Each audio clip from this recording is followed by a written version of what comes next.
Hello, truth seekers, welcome to Cruise TV, your #1 YouTube channel that provides you with facts, with zero to very minimal errors. Truth seekers understand that anyone can put on a suit, but the way they wear it makes them different. Wearing a suit in the right way makes a man look extremely dapper, while a single mistake will ruin the overall look. It doesn't matter whether you wear an expensive suit or an inexpensive suit, but the way you wear it matters a lot. Like me, you probably don't like seeing some men not wearing properly the iconic masculine attire, the suit. White socks, oversized tie, large jacket.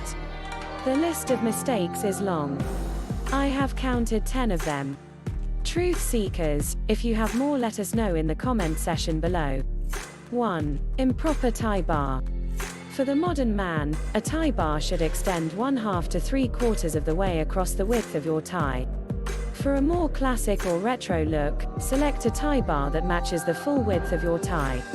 No matter your preference, never wear a tie bar that extends beyond the width of your tie, or the gods of style will smite thee with a bolt of lightning.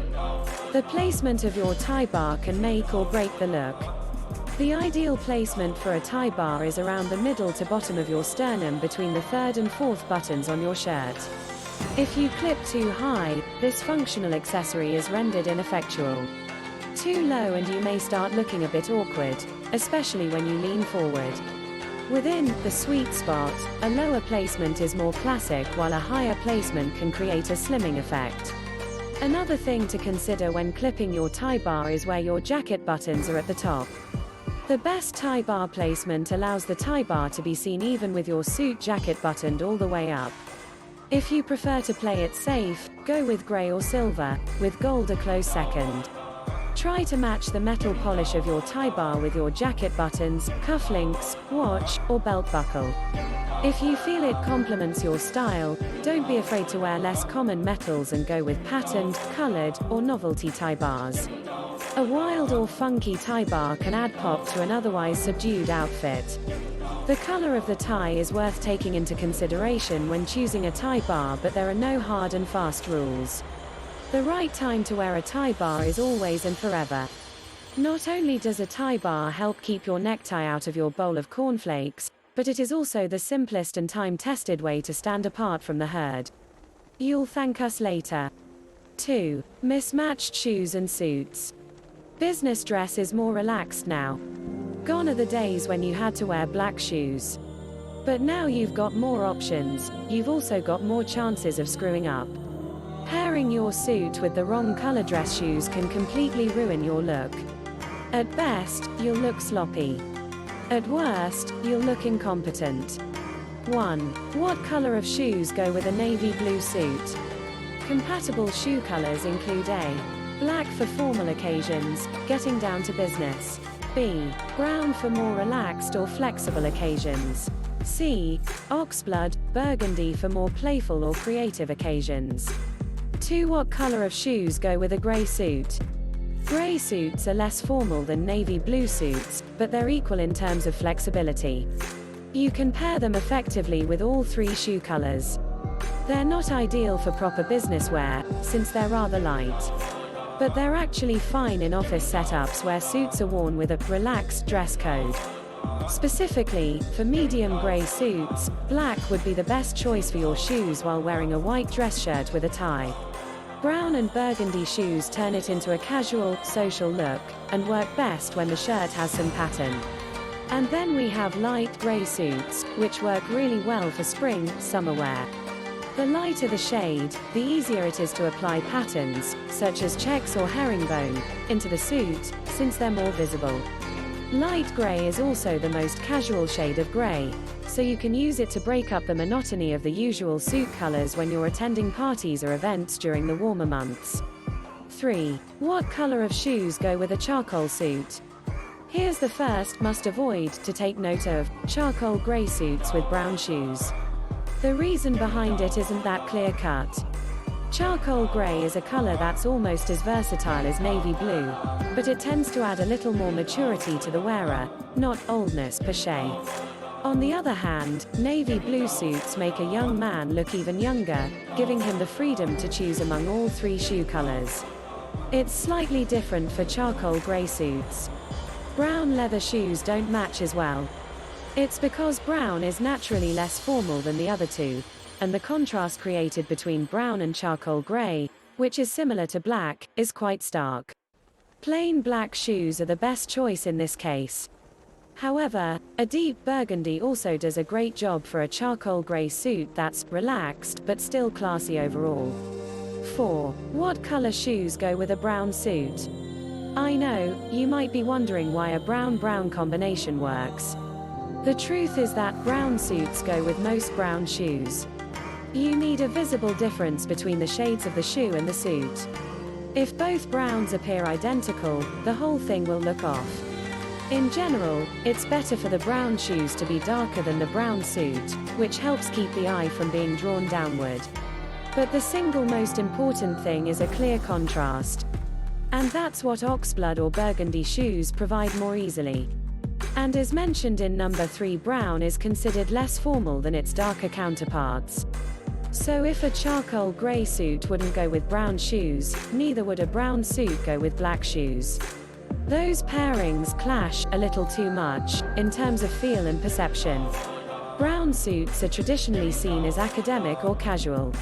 While this view was partly changed by former US President Ronald Reagan, who wore these suits frequently, it doesn't reshape the consensus on brown suits with black leather shoes. They never match. 5. What color shoes go with a black suit? Based on the must-avoid combinations in number 3 and number 4, it makes sense why a pure black suit is the least flexible. Only pair a black suit with black shoes. Any other shoe color will look too casual with it. And the reality is this outfit is not meant for regular use. You'll be saving it for strict, business dress environments, black tie parties, or similar social functions, funerals. The average man is better off owning charcoal gray or navy blue suits, since they're appropriate enough for most occasions. Lighter grays and browns are the next best options, depending on how casual an event is. 3. Not closing the upper button of the shirt. I see it so often. Let's be clear, wearing a tie with the upper button of the shirt open is casual, not formal, even in three-pieces suits. For business or serious occasions, you close it. If you are too tight, take a larger collar. That's all. 4. The ridiculous tie. A tie with funny animals, big fruits, shiny stones, etc. It is appropriate for parties or casual occasions. Not those you need to show credibility and seriousness. It should be with plain colors, stripes, or conventional patterns. 5. Too long or too short tie. The tip of your tie should reach your belt. Not higher, you would look like a nerd and it shows too much of the shirt's buttons, not lower or you will look like Donald Trump, the specialist of the over-long tie. 6. The plain black suit. It's actually not really a mistake, it depends on the occasion. The plain black suit is for people working in service, hospitality. If it is your case, you must wear one. If not, you shouldn't. 7. The invisible shirt sleeves. Your shirt sleeves should be visible at your wrist. Around 2 to 3 centimeters of your shirt should get out of your suit sleeves. It creates a good balance and makes the cufflinks visible if you are wearing some. 8. The non-matching belt and shoes. The rule is simple. The color of your belt should match the color of your shoes. That's all. Matching rule 1: match the leather colors. This rule couldn't be simpler. Lucky you. In general, the more contrast there is between your belt strap and your shoes, or even briefcase or messenger bag, the less stylish you're going to look. If you've got a dark brown belt strap, the most logical choice for shoes would be dark brown ones. If your shoes have a distinct oxblood color, then an oxblood belt strap is the way to go. Nevertheless, don't worry too much about a slight difference in the tones of both items. It's not a big deal if, for example, your dress shoes are darker in the front than at the back. As long as they're closely similar in color, you got the job done. Matching rule 2: match the metals. Essentially the same concept as above. You want the belt buckle to have a very similar color to the metal on your shoes if they have metal. Specifically, we are talking about the buckles on monk strap shoes. Gold goes with gold, silver with silver, etc. You might even want to take it a step further by matching these buckles to the metal in your other jewelry, in particular your watch or whatever rings you're wearing. A notable exception, your wedding ring, which it's perfectly acceptable to keep on at all times. Don't let matching make you discard sentimental or irreplaceable items, such as your wedding ring or an heirloom watch. Again, the real priority here is matching the leathers, as mentioned in rule number 1. Is that all there is to it, you ask? Seriously?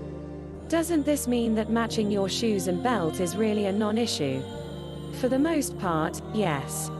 9. Too long trousers. Trousers should crease once on your feet, not having too many pleats. Or you will look like a child in his dad's suit. 10. Plain white socks. No, no, and no. This is the ultimate fashion crime. If you are wearing a suit, you have to wear dark socks. Nowadays, some colorful patterns are acceptable if you are working in a creative environment. Truth seekers, subscribe for more content like this weekly and don't forget to turn on the notification for daily fact video.